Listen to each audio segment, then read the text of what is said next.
Hello viewers, स्वागत है आपका हमारे YouTube channel the teacher exam में। तो कैसे हैं आप लोग? आई होप कि आप स्वस्थ होंगे और मस्त होंगे। तो दोस्तों हम बात करेंगे यहाँ पे फिर से एक न्यू पीएचडी एडमिशन नोटिफिकेशन के बारे में, जो कि यहाँ पे आपका नोटिफिकेशन सेंट्रल यूनिवर्सिटी की तरफ से रिलीज़ किया गया है सेशन 23-24 के लिए। और ये आपका एक केंद्रीय विश्वविद्यालय है जो कि बहुत ही बेहतरीन है, जहाँ पे आप डायरेक्ट एडमिशन ले सकते हैं। डायरेक्ट एडमिशन का मतलब यहाँ पे ये है कि आपको यहाँ पे इंटरव्यू दे के सिलेक्शन ले पाएंगे। बाकी जिन कैंडिडेट्स के पास स्पेशल क्वालिफिकेशन नहीं होगी वो कैंडिडेट्स यहाँ पे एंट्रेंस एग्जाम और इंटरव्यू देके सिलेक्शन ले सकते हैं। फेलोशिप फॉर ऑल है, तो जो भी कैंडिडेट सेलेक्ट होंगे, चूँकि एक सेंट्रल यूनिवर्सिटी है तो आपको यहाँ पे मिनिमम अमाउंट में यानी 8,000 रुपये तक फेलोशिप आपको मिल जाएगी। बाकी यहाँ पे 2 कैटेगरी के लिए आवेदन पत्र मांगे गए हैं, पार्ट टाइम और फुल टाइम के लिए आवेदन कर सकते हैं। और यहाँ पे अगर हम बात करें आपकी एलिजिबिलिटी की, तो अगर आप यहाँ पे पोस्ट ग्रेजुएशन कंप्लीट कर चुके हैं या फिर आप यहाँ पे नेट गेट या कुछ ऐसे एग्जाम क्वालिफाई एलिजिबल हैं, आवेदन कर सकते हैं। अगर आप यहाँ पे नेट गेट या JRF क्वालिफाई नहीं है तब भी यहाँ पे आप एलिजिबल हैं, आवेदन कर सकते हैं।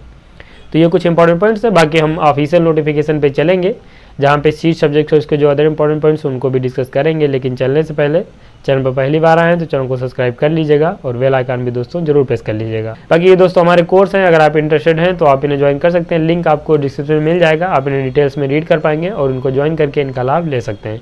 नोटिफिकेशन पे चलेंगे, बात करेंगे आपकी यूनिवर्सिटी के बारे में। तो यहाँ पे दोस्तों जो आपकी यूनिवर्सिटी है वो आपके यहाँ पे central university of Andhra Pradesh की तरफ से आवेदन पत्र मांगे गए हैं, जो कि एक बहुत ही बेहतरीन सेंट्रल यूनिवर्सिटी है।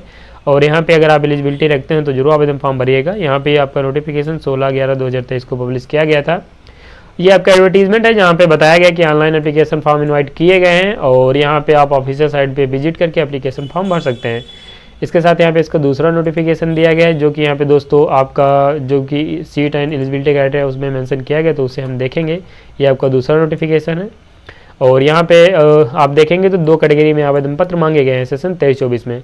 यहाँ पे एक तो रेगुलर कैटेगरी है और दूसरी यहाँ पे जो पार्ट टाइम कैटेगरी है वो कैंडिडेट्स यहाँ पे एलिजिबल हैं, आवेदन कर सकते हैं। अगर आप यहाँ पे पार्ट टाइम पीएचडी करना चाहते हैं तो आपके लिए बेहतरीन नोटिफिकेशन हो सकता है।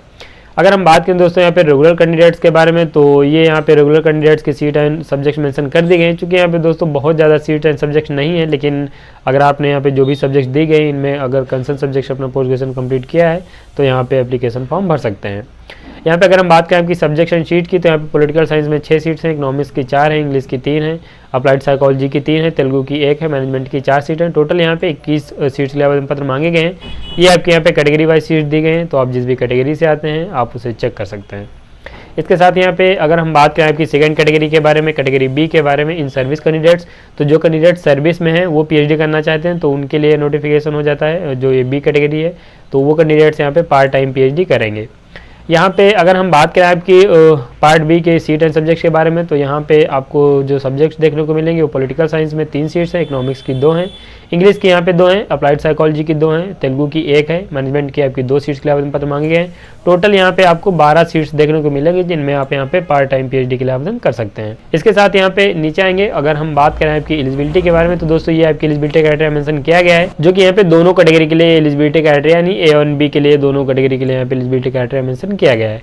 तो यहाँ पे हम बात करें पॉइंट नंबर 1 की, तो यहाँ पे बताया गया कि अगर आपके पास नेट JRF है, गेट या सीट कोई या फिर नेशनल लेवल का कोई एग्जाम अगर आपने क्वालिफाई किया है तो आपको यहाँ पे जो CUAP कंडक्ट कराया जाएगा, नहीं यहाँ पे जो central university Andhra Pradesh PhD admission test conduct कराया जाएगा उसको आपको देने से छूट मिलेगी। आपको डायरेक्ट इंटरव्यू में अपेयर होना है, तो यहाँ पे यानी आपको एंट्रेंस एग्जाम से छूट मिलेगी, आप डायरेक्ट इंटरव्यू दे के सिलेक्शन ले सकते हैं अगर आपके पास नेट JRF या गेट या सीट एग्जाम क्वालिफाई है तो। इसके साथ यहाँ पे जिन कैंडिडेट्स के पास कुछ स्पेशल क्वालिफिकेशन नहीं है, यानी वो नेट गेट या फिर सीट एग्जाम क्वालिफाई नहीं है, तो उन कैंडिडेट्स को यहाँ पे एंट्रेंस एग्जाम और इंटरव्यू दोनों देना पड़ेगा, उसके बाद आप यहाँ पे सिलेक्शन ले सकते हैं। तो यहाँ पे ये आपकी सिलेक्शन प्रक्रिया हो जाती है। बाकी इसके पैटर्न के बारे में आगे भी डिस्कस करेंगे। यहाँ पे वेटेज की बात करें तो 70% वेटेज आपके एंट्रेंस एग्जाम का दिया गया है और 30% वेटेज आपके इंटरव्यू का दिया गया है। इसके साथ यहाँ पे अगर हम बात करें जो कैंडिडेट्स यहाँ पे डायरेक्ट इंटरव्यू देंगे उनको यहाँ पे 100% वेटेज आपके इंटरव्यू का दिया जाएगा और आपका जो इंटरव्यू होगा बस वही आप देंगे, वो 100% वेटेज आपका उसका मिलेगा। जितना अच्छा आप इंटरव्यू में परफॉर्मेंस करेंगे उतने ज़्यादा चांसेस आपके बढ़ जाएंगे सिलेक्शन के। इसके साथ यहाँ पे दोस्तों जब अपना इंटरव्यू देने जाइएगा तो आप अपने ओरिजिनल डॉक्यूमेंट्स प्लस आप यहाँ पे अपना रिसर्च प्रपोजल जरूर लेके जाइएगा।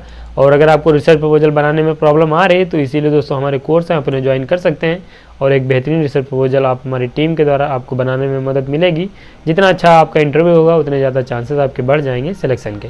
बाकी यहाँ पे दोस्तों एडिशनल इन्फॉर्मेशन दी गई तो आप इसे चेक कर सकते हैं। हम नीचे आएंगे और हम बात करेंगे आपकी मिनिमम एलिजिबिलिटी क्राइटेरिया के बारे में। तो यहाँ पे वही है कि आपके पास मास्टर डिग्री में 55% मार्क्स होने चाहिए कंसर्न सब्जेक्ट से और बाकी अगर आप आते हैं SC ST OBC के नॉन क्रिमिनल या फिर डिफरेंट लेवल कैंडिडेट्स हैं या फिर आप EWS चाहते हैं तो आपको 5% का रिलैक्सेशन मिलेगा। अगर आपके पास मास्टर डिग्री में 50% मार्क्स हैं तो यहाँ आप भी एलिजिबल हैं, आवेदन कर सकते हैं। इसके साथ यहाँ पे नीचे चलेंगे तो ये आपके यहाँ पे लाइट सब्जेक्ट के बारे में बताया गया है। तो आप यहाँ पे देखेंगे जैसे कोई कैंडिडेट्स यहाँ पे पॉलिटिकल साइंस में PhD के लिए आवेदन करना चाहता है, उसने जो अपना पोस्ट ग्रेजुएशन है वो यहाँ पे पॉलिटिकल साइंस मेन सब्जेक्ट में ना करके यहाँ पे पब्लिक एडमिनिस्ट्रेशन, इंटरनेशनल रिलेशन या पब्लिक पॉलिसी एंड गवर्नेंस में किया है तो वो कैंडिडेट्स यहाँ पे पॉलिटिकल साइंस के लिए आवेदन कर सकता है। तो आप यहाँ पे देखेंगे ये आपके यहाँ पे एलाइड सब्जेक्ट की लिस्ट यहाँ पे दी गई है, तो आप इसे यहाँ से चेक कर सकते हैं और आप इस मेन सब्जेक्ट के लिए आवेदन कर पाएंगे। तो ये यहाँ पे आपकी हो जाती है एलिजिबिलिटी क्राइटेरिया। बाकी अगर हम बात करें आपकी फीस के बारे में तो ये फीस भी आपके यहाँ पे मेंशन कर दी गई है। आपको यहाँ पे पॉलिटिकल साइंस, इकोनॉमिक्स, इंग्लिश और तेलुगु के लिए 20,000 रुपये पर एनम आपको ये फीस पे करनी पड़ेगी। अप्लाइड साइकोलॉजी के लिए आपको यहाँ पे 25,000 रुपये पर एनम और मैनेजमेंट के लिए आपको 25,000 रुपये पर एनम यानी पर ईयर आपको ये फीस पे करनी पड़ेगी। बाकी जो भी आपकी एडिशनल फीस रहेंगी वो भी आपको यहाँ पे करनी पड़ेंगी। अगर हम बात करें आपके स्ट्रक्चर ऑफ इंट्रेंस टेस्ट के बारे में तो दोस्तों यहाँ पे आपके 2 पेपर रहेंगे और प्रत्येक क्वेश्चन में यहाँ पे आपके 2 सेक्शन रहने वाले हैं। आप देखेंगे ये आपका जो पेपर है फर्स्ट आपका रिसर्च मेथोडोलॉजी या फिर आपके एप्टीट्यूड एंड लैंग्वेज का जो पेपर रहेगा उसमें आपको जो क्वेश्चन देखने को मिलेंगे वो डिस्क्रिप्टिव एंड ऑब्जेक्टिव दोनों नेचर के देखने को मिलेंगे। समय आपको 2 घंटे का मिलेगा और टोटल यहाँ पे आपको जो मार्क्स मिलेंगे वो फर्स्ट पेपर में 100 मिलेंगे। इस एग्ज़ाम को आपको क्वालिफाई करना पड़ेगा जो कि आपको यहाँ पे 50 मिनिमम मार्क्स लाने पड़ेंगे। फर्स्ट पेपर की बात हो जाती है। अगर हम बात करें आपकी सेकंड पेपर की तो यहाँ पे जो कि यहाँ पे आपका सब्जेक्ट स्पेसिफिक रहेगा, यहाँ पे भी आपका डिस्क्रिप्टिव और ऑब्जेक्टिव नेचर का आपका ये पेपर रहेगा। यहाँ पे भी आपको 2 घंटे का टाइम मिलेगा और यहाँ पे आपको 100 मार्क्स मिलने वाले हैं। कोई नेगेटिव मार्किंग नहीं है, तो आप सारे क्वेश्चंस के जवाब भी दे सकते हैं। फीस की दोस्तों हम बात करेंगे तो यहाँ पे अनरिजर्व कैटेगरी OBC और EWS को 1500 रुपये फीस पे करनी है। SC ST PWD and DP candidates को 750 रुपये एप्लीकेशन फीस पे करनी पड़ेगी। और यहाँ पे अगर हम बात करें आपकी ऑनलाइन एप्लीकेशन फॉर्म की तो दोस्तों ऑनलाइन एप्लीकेशन फॉर्म आपका 23/11/2023 से स्टार्ट होगा 10 AM से। जैसे यहाँ पे ऑनलाइन एप्लीकेशन फॉर्म स्टार्ट होगा उस पर एक अलग से वीडियो ले आएंगे, तो ऑनलाइन कैसे करना वो भी हम आपको नेक्स्ट वीडियो में बता देंगे। बाकी इसकी जो लास्ट डेट है वो 22/12/2023, उससे पहले आप यहाँ पे एप्लीकेशन फॉर्म सबमिट कर दीजिएगा। तो ये आपकी इंपॉर्टेंट डेट्स हो जाती हैं और ये आपका नोटिफिकेशन यहाँ पे दोस्तों कंप्लीट हो जाता है। डिटेल्स मैंने आपको यहाँ पे जानकारी दे दी है, आप चेक कर सकते हैं, एप्लीकेशन फॉर्म भर पाएंगे। नोटिफिकेशन कैसे डाउनलोड करना है हम ऑफिशियल साइट पे आएंगे। लिंक अगर आपको ऑफिशियल साइट का नहीं पता है तो डिस्क्रिप्शन में आपको मिल जाएगा। ये ऑफिशियल साइट का होम पेज है और आपका जो नोटिफिकेशन हो दोस्तों यहाँ पे लेटेस्ट न्यूज़ में मेंशन किया गया है। थोड़ी देर आप वेट करेंगे तो आपका नोटिफिकेशन सेकंड नंबर पर देखने को मिल जाएगा। इस पर आपको क्लिक करना है। जैसे यहाँ पे आप क्लिक करेंगे आपके सामने कुछ ऐसा इंटरफेस खुलेगा। दोनों नोटिफिकेशन यहाँ पे एडवर्टीजमेंट दिया गया है और ये नोटिफिकेशन दिया गया है। आप यहाँ से दोनों डाउनलोड कर सकते हैं और इन्हें रीड कर पाएंगे और एप्लीकेशन फॉर्म भर पाएंगे। एप्लीकेशन फॉर्म चूँकि दोस्तों आपका 23/11/2023 से स्टार्ट होगा तो अभी ऑनलाइन नहीं कर सकते हैं। जैसे स्टार्ट होगा हम उस पर एक अलग वीडियो ले आएंगे, आप उसे कैसे अप्लाई करना वो भी हम आपको बता देंगे। तो ये दोस्तों एक बेहतरीन नोटिफिकेशन था जो कि यहाँ पे central university of Andhra Pradesh की तरफ से रिलीज़ किया गया था। एलिजिबिलिटी क्राइटेरिया रखते हैं तो जरूर एप्लीकेशन फॉर्म भरिएगा। और इस नोटिफिकेशन में PhD से संबंधित सभी पॉइंट्स हो गए हैं, तो आप इन्हें चेक कर सकते हैं, एप्लीकेशन फॉर्म भर पाएंगे। इस वीडियो में बस इतना ही, वीडियो को समाप्त करेंगे। अगर आपको पसंद आए तो लाइक कर दीजिएगा, चैनल पर पहली बार आए हैं तो चैनल को सब्सक्राइब कर लीजिएगा, बेल आइकन भी दोस्तों जरूर प्रेस कर लीजिएगा जिससे कि वीडियो की लेटेस्ट नोटिफिकेशन सबसे पहले आपको मिलेंगे ऐसे नोटिफिकेशन के साथ अपनी नेक्स्ट वीडियो में। तब तक के लिए जय हिंद, स्वस्थ रहें, मस्त रहें।